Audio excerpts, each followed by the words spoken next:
Contestants అంతా కూడా age bar వాళ్ళు ఉన్నారు అని అంటున్నారు. దాని గురించి ఏం చెప్తారు? అంటే సీజన్ 8 సీజన్స్ జరిగినాయి కదా, అందులో అందరు బాగా మంచి పర్ఫార్మెన్స్ చేశారా? అంటే ఏజ్డ్ వాళ్ళని తీసుకున్నారా?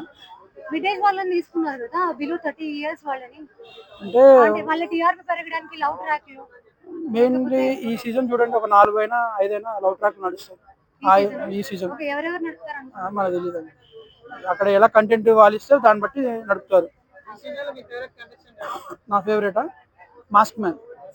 యా, మనోడు ఇచ్చిన ప్రోమో కానీ మనోడి మీదే కొంచెం ఏంటంటే, మనోడి మీద స్టాండ్ తీసుకున్నాడు. మనోడు సింగిల్ ఆప్షన్గా వాళ్ళు బిగ్ బాస్ ఫుడ్ తినొద్దు అంటాడు, మీరు తినేటప్పుడు నేను వదలను, మీరు తినేసి రండి అని అంటాడు.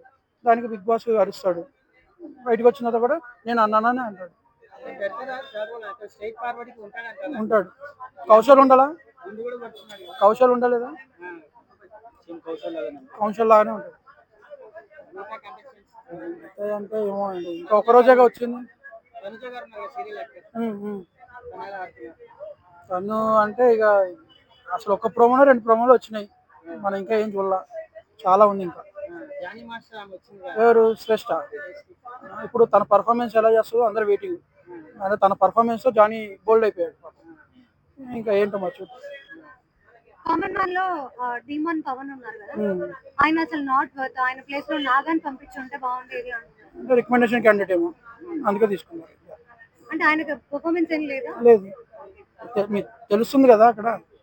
అసలు జడ్జిమెంట్స్ కరెక్ట్ గా చెప్పాలంటే జడ్జిమెంట్ కూడా కరెక్ట్ గా లేదు.